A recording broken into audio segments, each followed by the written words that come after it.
Hello guys, welcome back to the channel. और आज का ट्रेडिंग सेशन कैसा रहा? और एक्सपायरी डे क्या, जैसे आज मार्केट नहीं चला फिर भी ठीक ठाक था। ऑप्शन सेलर और ऑप्शन बायर के बीच में जो झगड़ा हर दिन रोज रहता है, ऑप्शन सेलर ही हमेशा जीतते हैं। तो आज भी हमने ऑप्शन सेलिंग किया था और आप लोगों को जैसे मार्केट हमने बताया था बिल्कुल वैसे बना। ठीक है, ऑप्शन बाइंग में पैसा नहीं बना, मतलब छोटा सा बना होगा। अगर किसी ने रूल वीडियो देख के जैसे हमने बताया था वैसे किया होगा, छोटा सा कुछ प्रॉफिट बना होगा या फिर नहीं बना होगा, लेकिन ऑप्शन सेलर का हमेशा पैसा बनता रहता है मार्केट में। इसीलिए हम कहते हैं आपको, आप भी ऑप्शन सेलिंग सीख लो, हमसे सीख लो, या कहीं भी कुछ भी कोई भी सिखा रहा है ऑप्शन सेलिंग सीख लो। मार्केट में आपको अगर बहुत दिन यानी लॉन्ग टर्म जर्नी में रहना है, ऑप्शन सेलिंग सीखना पड़ेगा। ये आप गांठ बांध लो, ऑप्शन बाइंग में आप लॉन्ग टर्म तक नहीं बन पाएंगे, ये आप गांठ बांध लो। जो भी बोलते हैं ना ऑप्शन बाइंग में हम इतना करोड़ों कमा लिए, ये कर लिए, कोई भी नहीं करता। ऑप्शन सेलिंग ही ज़्यादातर लोग, जो भी 5% लोग मार्केट में हमेशा प्रॉफिटेबल रहते हैं, वो ऑप्शन सेलर ही होते हैं। ठीक है, तो आप भी वही कीजिए, ऑप्शन सेलिंग करना सीखिए। ऑप्शन बाइंग में कुछ भी नहीं बनता। अब देखिए आज कैसे होगा, मतलब ऑप्शन सेलर आज कैसे किए होंगे प्रॉफिट और ऑप्शन बायर्स कैसे ट्रैप हुए होंगे, वे सब देख लेते हैं। तो पहले इसके कल के लिए तो देखेंगे, उससे पहले आज का एनालिसिस थोड़ा कर लेते हैं। तो कल ने हमने पूरा डिस्कशन किया था अच्छे से कि ये जो रेंज बना है, ठीक है, कल हमने डिस्कशन किया था मार्केट इसी रेंज में खुलेगा और कंसोलिडेशन करेगा। ठीक है, जाके देख लेना आप कल का वीडियो। कंसोलिडेशन करके ये अगर सेकेंड हाफ यानी 1-2 बजे के बाद ब्रेकआउट देता तो इसमें बहुत अच्छी रैली बनती। 2 दिन का कंसोलिडेशन रहता, उसके बाद ऑप्शन सेलर क्या होते, यहाँ पे ट्रैप होते और ऑप्शन बायर्स खींच लेते मार्केट को बहुत अच्छे से। लेकिन आज क्या हुआ, मार्केट खुलते ही लगभग 1 घंटे में ये वाला रेंज ब्रेक कर लिया 10 बजे। ठीक है, तो 45 मिनट में जब ब्रेक किया तो हमारा प्लान था कि हम यहाँ पे बाइंग करेंगे, ऑप्शन बायर्स यहाँ पे हाँ, मतलब हमारा प्लान क्या, हर कोई जो भी ऑप्शन बायर्स होगा यहाँ पे जो ये वाला जो रेड कैंडल बना और उसके बाद यहाँ पे सबने ऑप्शन बाइंग किया होगा। तो जो भी किया, लेकिन इसका एसएल बना रखे होंगे और यहाँ पे बाइंग किया, लेकिन मार्केट चला नहीं, यहाँ आके एसएल हिट किया कर दिया। क्योंकि आज एक्सपायरी डे था तो प्रीमियम तो बहुत जल्दी डिके हो जाता है, तो यहाँ पे एसएल हिट कर लिया। फिर ये वाला जो ग्रीन कैंडल बना, इसको देख के कई लोगों ने बाय किया होगा यहाँ पे और इसका एसएल रखा होगा, लेकिन वैसे ही प्रीमियम डिके करके मार्केट फिर इसका जो एसएल था ये हर्न कर लिया और फिर आगे बढ़ गया। कितना 440 से लेके 500 तक, लगभग 60 पॉइंट। ठीक है, लेकिन ऑप्शन बायर यहाँ पे कैसे कमाए होंगे, मतलब हम भी ऑप्शन बायर है, अब सॉरी ऑप्शन सेलर है, ऑप्शन सेलिंग करके हमने कैसे आज कमाया आपको थोड़ी सी उसमें बता देते हैं। हमने क्या किया, हमने भी वही प्लान किया जो भी था यहीं पे। यहाँ पे जब रेड कैंडल बना, इसको हमने भी एसएल माना और हमने क्या किया, ये जो 400 है 19,400 का, जो हमने 19,400 का पुट यहाँ पे सेल कर लिया। ठीक है, वहाँ यहाँ पे जो सेल किया 19,400 का पुट लगभग 35-40 रुपया चल रहा था तब। ठीक है, और ऑप्शन सेलर को ज़्यादा प्रॉफिट नहीं मिलता, लेकिन प्रॉफिट में वो होते हैं। ऑप्शन बायर को प्रॉफिट कभी कभी मिल जाता है, बड़ा प्रॉफिट नहीं तो बड़ा लॉस। ठीक है, तो यहाँ पे हमने इसी को एसएल रख लिया, यहाँ पे सेल कर लिया 19,400 का पुट। लेकिन ऑप्शन सेलर का क्या होता है, धीरे धीरे जब टाइम डिके होता जाता है, हमारा जो एसएल यहाँ पे था धीरे धीरे एसएल नीचे की तरफ खिंच सकता है। ठीक है, तो जब ये मार्केट यहाँ पे आया, हमारा एसएल लगभग यहाँ तक आ गया होगा। वो आप जो भी ऑप्शन सेलिंग कर रहे हो उनको पता होगा कैसे खिंच सकता है पीछे की तरफ। तो ऐसे करके हमारा मतलब हम यहाँ पे ट्रेड ले लिया और छोड़ दिया और चले गए। ठीक है, हमने 3 बजे तक मार्केट देखा भी नहीं था, करीब 3 बजे आए तब देखे कि प्रॉफिट में हमारा था। तो हमने यहाँ पे एसएल लगा लिया, छोड़ दिया और चले गए।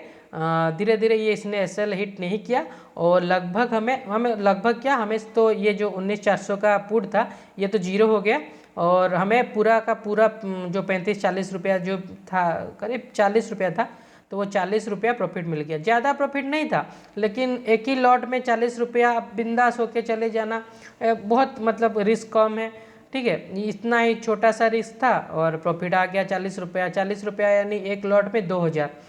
तो आप ऑप्शन सेलर बड़ी ये में काम करते हैं, बड़ी क्वांटिटी में, वो 1-2 लॉट में काम नहीं करते।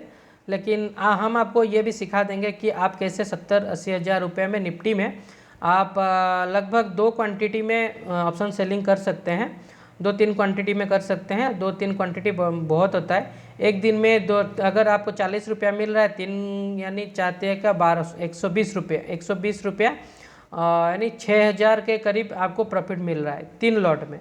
अगर 70 हज़ार में आपको 5-6 हज़ार मिल रहा है तो कम थोड़ी है। और हर रोज़ बनेगा, ऑप्शन सेलिंग में हर रोज़ बनता है। ऐसा नहीं कि ऑप्शन बायर की तरह यहाँ पे एस एल हंट, हम ऑप्शन बायर का हमेशा एस एल हंट होता रहता है, लेकिन ऑप्शन सेलर का एस एल बहुत ही कम होता है। ठीक है, तो कल के लिए डिस्कशन कर लेते हैं क्या कर सकते हैं हम। तो ये तो हो गया, ये हो गया आपका अब तक का सबसे बड़ा निफ्टी का सपोर्ट बन गया। तो जब तक इसके नीचे नहीं आएगा तब तक हम क्या करेंगे, हम पुट के लिए सोचेंगे भी नहीं। ठीक है, क्योंकि मार्केट ऑलरेडी बहुत मतलब बुलिश है और यहाँ से और भी बड़ी रैली शुरू हो सकता है, क्योंकि ये 1-2 दिन का कंसोलिडेशन दिया, उसके बाद रैली शुरू हुआ है। देख लेते हैं आगे की टारगेट क्या हो सकता है हमारा, पुट की तरफ और कॉल की तरफ। सॉरी, पुट में तो टारगेट मतलब पुट में लेना ही नहीं है, अभी बाय ऑन डिप्स का अप्रोच रखना है। देखिए क्या होगा, अभी तो एक्सपायरी हो गया, कल न्यू प्रीमियम्स खुलेंगे, तो यहाँ पे क्या करेंगे, ऑप्शन सेलर्स अपना न्यू पोजीशन बनाएंगे। ऑप्शन 19,400 या 19,450 का यहाँ पे क्या करेंगे, जो पुट है धीरे धीरे सेल करेंगे। तो यहाँ पे सपोर्ट बनता जाएगा और ऊपर की तरफ मार्केट चलता जाएगा। तो क्या होगा, जब तक ये वाला रेंज 19,420 नहीं टूटे तब तक हम क्या करेंगे, पुट में नहीं जाएंगे। ये लिख लीजिए, अपने कॉपी में लिख लीजिए या कहीं पे भी कुछ कर लिख लीजिए। 19,400 के नीचे आइदर खुल जाए, नीचे 19,400 के नीचे तो हम पुट में जा सकते हैं, या फिर बड़ी खुले कंसोलिडेशन करे, कुछ भी करके 19,420 जब टूटेगा तब हम क्या करेंगे, नीचे की तरफ देखेंगे। छोटा सा 19,450 का हम एसएल रखेंगे और 19,400 या फिर जो भी ब्रेक करने के बाद जो भी रिटेस्ट करेगा उसका एसएल रखेंगे और 19,420 के नीचे ही सेलिंग में जाएंगे, उसके पहले नहीं जाएंगे, कुछ भी हो जाए। ठीक है, लेकिन बाइंग में हमारा मार्केट बाइंग में बढ़िया चल रहा है, आगे भी चल सकता है। तो 19,500 का एक राउंड लेवल है। कल अगर फ्लैट खुलता है मार्केट तो ये जो रेंज है हमारा, इसके ऊपर गया तो हम बाय में जरूर जाएंगे। छोटा सा एसएल मेंटेन करेंगे 19,480।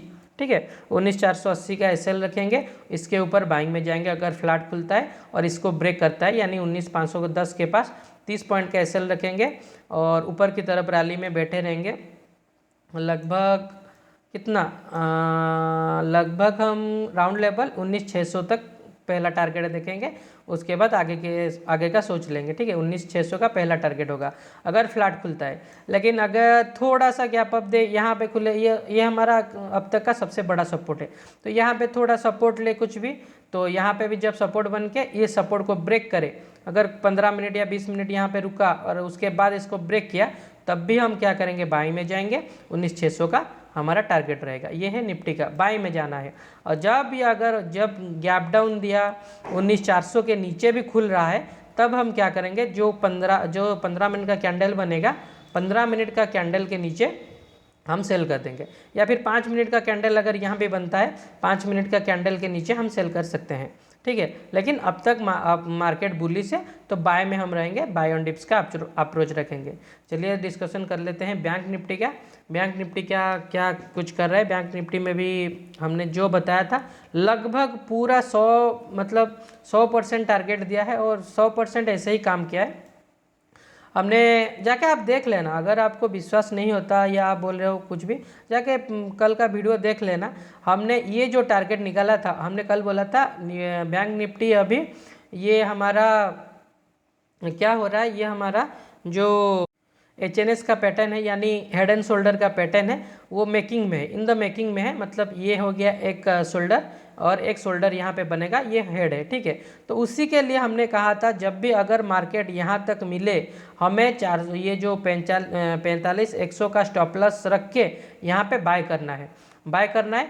और क्या करना है, ये जो हमारा ये वाला जो था 45,440 450 का हमने टारगेट दिया था, बिल्कुल मार्केट 450 तक गया। लेकिन ऑप्शन बायर्स उतना भी नहीं कमाए होंगे ये, क्योंकि एक ऊपर की तरफ ग्रीन कैंडल, नीचे की तरफ रेड कैंडल, फिर रेड, फिर ग्रीन और एक्सपायरी डे था। तो यहाँ पे ऑप्शन बायर्स ज़्यादा कुछ कमाए नहीं होंगे। लेकिन ऑप्शन सेलर से क्या होंगे, क्या किए होंगे, हमने भी किया था 45,100 का पुट बेच लिया, सेल कर लिया और आराम से 45,100 का ही एसएल इसको रख के चले गए। मार्केट आराम से यहाँ पे 45,100 से, यहाँ पे 45,200 से लेकर 400 450 तक 250 पॉइंट, यानी हमारा प्रीमियम बहुत छोटा था, लगभग 70-80 पॉइंट का था, तो हमने वो भी कैप्चर कर लिया। ठीक है, तो आप भी ऑप्शन सेलिंग करना सीख जाना हमसे। तो ये हो गया, टारगेट हो गया। तो अब क्या कर सकते हैं अब हम यही जो ट्रेंड लाइन बनाए हैं, अब इसको ट्रेंड लाइन को ब्रेक करना होगा। अगर मार्केट को एचएनएस बनाना है तो ये आइदर गैप डाउन दे या कुछ भी करे। अगर ये ट्रेंड लाइन के नीचे आ गया, ट्रेंड लाइन को रिटेस्ट किया, तब हम क्या कर सकते हैं, यहाँ पे अगर यहाँ पे ये अभी तक के लिए हमारा एक अच्छा ठीक है, अब बना लेते हैं एक ट्रेंड लाइन जो कि रेजिस्टेंस की तरफ काम करेगा। अभी आपको यहाँ पे ये वाला जोन है, ठीक है, ये वाला जो जोन रहा 45,450 के आसपास, 45,450 अभी तक का हमारा सबसे बड़ा रेजिस्टेंस बन गया और ये सपोर्ट बन गया। तो हम क्या करते हैं, स्कैल्पर्स मतलब जो तुरंत लेके निकल लेते हैं, स्कैल्पर्स क्या कर सकते हैं, वो यह 450 की एसएल से बने रहेंगे, मतलब सेल कर सकते हैं और नीचे की तरफ यहाँ तक वेट करेंगे। अगर एचएनएस बनता है, सेलर्स क्या है, सेलर्स अभी मतलब यहाँ पे नेगेटिव पैटर्न दिखा तो हम क्या करेंगे, कल सेलर्स 45,500 को बेच देंगे। तो चाहे मार्केट यहाँ रुके, यहाँ स्लो नीचे आए, कुछ भी करे, हमें प्रॉफिट ही होता रहेगा। लेकिन ऑप्शन बायर का धीरे धीरे आए तो प्रीमियम मीटिंग हो जाता है। ऑप्शन बायर का हमेशा मोमेंटम चाहिए होता है। तो अगर 45,500 के ऊपर जाता है मार्केट, तभी हम बाय का सोचेंगे। और बाय में जो हमारा पहला टारगेट होगा, तो ये 45,700 तक पहला टारगेट होगा। अगर मार्केट गैप अप दे, यहाँ पे रिटेस्ट करे, ये ट्रेंड लाइन का हमारा सपोर्ट रहेगा, तो हम बाय करेंगे और ऊपर की तरफ जाएंगे, क्योंकि मार्केट बुलिश है, निफ्टी बुलिश है, लेकिन बैंक निफ्टी ज़्यादा बुलिश नहीं है। तो यहाँ तक हमारा पहला टारगेट रहेगा। अगर इसके ऊपर जाता है, अगर इसके नीचे जाता है, मतलब ये वाला जो रेंज है 45,330, ठीक है, 45,330 के नीचे हम सेल कर सकते हैं। 45 ये जो हमारा रहेगा 45,100 तक हमारा टारगेट रहेगा, यहाँ से यहाँ तक का टारगेट रहेगा। ये हो गया हमारा रेजिस्टेंस, ये हो गया सपोर्ट, इसी में काम कर सकता है। ब्रेक किया तो ऊपर की तरफ और इसके नीचे आया तो ये एक बड़ा रेजिस्टेंस सपोर्ट है। और ये जब टूटेगा 44,900 ब्रेक करे तो आराम से आप बड़ी क्वांटिटी में लेके जा सकते हैं, नीचे की तरफ बड़ी टारगेट खुल जाएगा एचएनएस का पैटर्न के हिसाब से। ठीक है, तो ये हो गया। वीडियो बहुत लंबा हो रहा है, तो स्टॉक्स का भी वीडियो हम बना रहे हैं, आप जाके देखना। हमारे साथ ऐसे ही बने रहिए, जुड़े रहिए। कोई भी डाउट हो हमें कमेंट्स में बताइए, पूछिए हमसे। और ऑप्शन सेलिंग सीखना है तो ऑप्शन सेलिंग का भी एक वीडियो हम कल परसों बनाएंगे, आपको देंगे। चलो ठीक है, थैंक यू।